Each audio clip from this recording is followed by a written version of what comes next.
I knew my family was lying to me the moment the room went silent. Not the polite holiday silence. Not the kind where forks pause midair. This was the kind of silence that feels like a gun being cocked. I didn't send you a keychain. My great-aunt Eleanor's voice cut through the dining room like glass. She didn't look at me. She didn't look at anyone except my father. Marcus, she said coldly, I bought Elena the deed to a $1.2 million penthouse downtown. My fingers tightened around the cheap metal keychain in my lap. A plastic snowflake. $5. Maybe less. So tell me, Aunt Eleanor continued, pointing at my hand, why is your daughter sitting at the children's table with a trinket, while Madeline is living in the home I paid for? Madeline's wineglass slipped from her fingers. It didn't just fall. It shattered. The sound echoed through the room like a gunshot. My father opened his mouth, then froze. He looked like a man choking on a lie he'd told too many times. Aunt Eleanor stood. She leaned forward, palms flat on the table. I want the keys. Now, she said. Before I explain whose name is actually on that deed, and what my late husband told the police when they showed up. The refrigerator hummed. Somewhere, a clock ticked. Then Madeline laughed. It was sharp and brittle, like something cracking under pressure. Oh my God, Aunt Eleanor, she said lightly. You've had too much wine. That apartment is just a rental. Dad knows. She turned to him, eyes wide. Begging. Like she always did. And like always, he tried to save her. This isn't the time, my father said, standing, napkin trembling in his hand. Let's not ruin the evening. Ruin the evening. That was his God. Not truth. Not fairness. Just appearances. Something inside me went very still. I didn't scream. I didn't cry. I felt a cold clarity snap into place, like a rope finally breaking. I pushed my chair back and stood. Sit down, Elena, my stepmother hissed. I ignored her. I walked past the turkey, past the crystal glasses, past Madeline's terrified smile. I picked up the remote to the massive TV mounted above the fireplace. Elena, my father warned. Put that down. I didn't answer. Aunt Eleanor had given me access 5 minutes before dinner. I pulled out my phone. One tap. The fireplace loop vanished. The screen filled with a live security feed. A penthouse living room. Floor-to-ceiling windows. White marble. White leather. Music pounding. People screaming with laughter. Madeline's friends. One man stood on the kitchen island spraying champagne. Another girl leaned over the glass coffee table, using a credit card to cut white lines. But my eyes locked on the sofa. My father's vintage white leather sofa.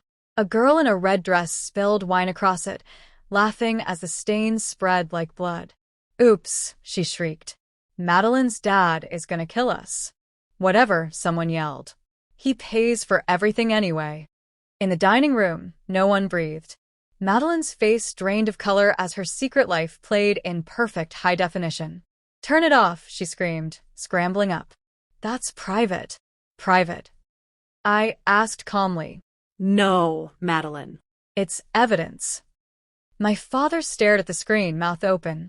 That's your furniture, I said quietly. Your art. Your house. I tapped my phone again.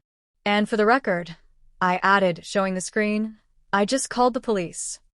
I didn't wait to see their faces break. I walked out into the cold night. Aunt Eleanor followed, her heels sharp against the driveway. We climbed into my old sedan, the one Madeline refused to ride in because it smelled poor. As I started the engine, the adrenaline cooled into something harder. Ice. I drove toward downtown, toward the penthouse. My hands were steady, but my mind drifted backward. To 3 months earlier. To 2 a.m. To me on my knees, scrubbing wine out of a white rug while Madeline scrolled her phone and told me I'd missed a spot. Back then, I thought silence was the price of belonging. Tonight, I finally understood the truth. When you clean up someone's mess for 20 years, you learn exactly where they hide the dirt and how to make it surface. As the skyline rose ahead of me, I pressed harder on the gas. I wasn't going to beg anymore. I was going to inspect my property. And something told me, What I was about to find would change everything. I knew something was wrong before the elevator doors even opened. It wasn't the music anymore. It was destruction. Glass shattering. Fabric tearing. A high, animal shriek that crawled up my spine. The doors slid open onto the penthouse floor, and my stomach dropped. The front door was wide open. Not forced. Unlocked. I understood immediately. My father still had a physical key. For emergencies, he'd said. He must have given it to her months ago. I stepped inside and nearly gagged. The penthouse wasn't messy. It was being executed. White marble floors were slick with wine, and something darker. Shards of glass crunched under my shoes. The silk curtains were ripped halfway off the wall, drywall hanging with them like exposed bone. And in the center of it all stood Madeline. She was holding a heavy brass sculpture, an abstract piece my father once bragged about buying in Milan. Her hair was plastered to her forehead with sweat. Her eyes were blown wide, unfocused. She lifted the statue and brought it down on the glass coffee table. It exploded. "It's mine," she screamed, swinging again, this time at the shelving. "It's all mine." Aunt Eleanor froze behind me, her hand flying to her mouth. Madeline wasn't packing. She wasn't salvaging anything. She was burning the ground. She grabbed a bottle of red wine, spun in a circle, and sprayed it across the walls, the furniture, the carpet. Red on white. Everywhere. It looked like a massacre. A normal person would have seen a tantrum. Insanity. But I saw something else. An extinction burst. When a behavior that always worked suddenly stops working, it doesn't fade quietly. It explodes. It thrashes. It destroys everything around it. For 23 years, Madeline's lever had always paid out. Tears meant rewards. Failure meant rescue. Chaos meant luxury. Tonight, the lever gave her nothing. So she attacked the cage. "You did this," she shrieked when she saw me. Her mascara ran down her face in black rivers. She pointed the broken wine bottle at me.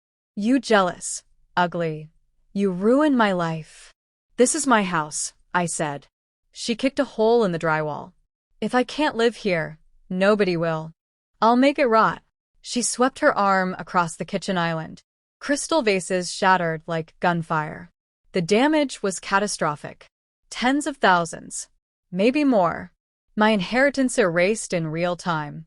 Aunt Eleanor looked at me, silently pleading for me to stop it. To grab Madeline. To intervene. I didn't move. I didn't argue with a hurricane. I let her dig. "Are you done?" I asked calmly. She panted, chest heaving, and for a split second I saw triumph in her eyes. She thought she'd hurt me. Thought she'd won. She had no idea she was forging her own chains. I pulled out my phone. I didn't call my father. I didn't call my stepmother. I dialed 911. "I need to report felony vandalism in progress," I said steadily. "I am the property owner. The intruder is still on site and destroying the interior with a blunt object." Madeline froze. "You're calling the cops?" she scoffed weakly. "On your own sister?" "Dad will fix this." I gave the address. She dropped the statue with a dull thud. Behind me, the elevator chimed. My father stumbled out, breathless, red-faced. He saw me. The phone. The open door. "Please," he grabbed my arm. "Don't. Just hang up."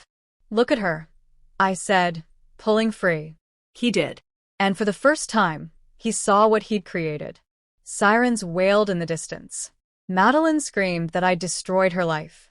But the wreckage told the real story. And the bill was finally coming due. The police arrived faster than I expected. Red and blue lights flooded the hallway, washing over the white walls now smeared with wine and fingerprints. 2 officers stepped inside, hands already resting near their belts. One look past the doorway was enough. They didn't ask if something had happened. They asked who owned the property. "I do," I said, holding out my phone. My voice didn't shake. "The deed is in my name."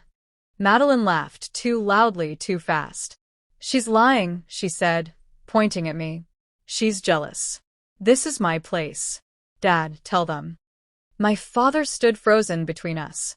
His eyes darted from the shattered furniture to the officers to me. He looked small, older than I'd ever seen him. "She's my daughter," he said finally.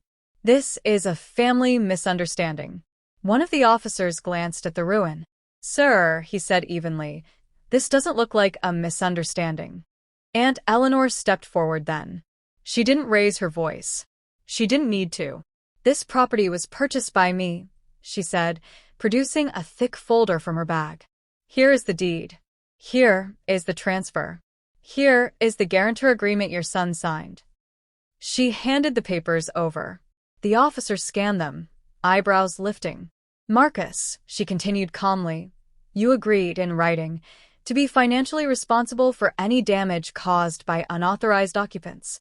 My father stared at the page like it was written in another language. "I was trying to help her," he whispered. "That's not help," Aunt Eleanor said softly. "That's enabling." Madeline backed away as the officers approached her. "You can't arrest me," she said, voice cracking. "This is my house." "It isn't," one officer replied, "and you're being detained for felony vandalism." When they cuffed her, she screamed. "Not at them. At me." "You did this," she sobbed. "You ruined everything." "Dad." My father lunged forward. "Please," he begged me. "She's young. This will destroy her image." "I'll pay." "I'll fix everything." I looked at him for a long moment. "She did this to herself," I said. "So did you." He tried to block the officers. "I told them to remove him from my property." That was the moment something inside him broke. Madeline was taken away, still shouting my name like it was a curse. My father slumped against the wall, shaking, already calculating what he would have to sell. Aunt Eleanor stayed with me as the officers finished their report. The numbers came in later. Structural damage. Custom finishes. Imported stone. Art. Over $200,000. Marcus signed every form with hands that trembled. 3 weeks later, the penthouse was repaired. My taste.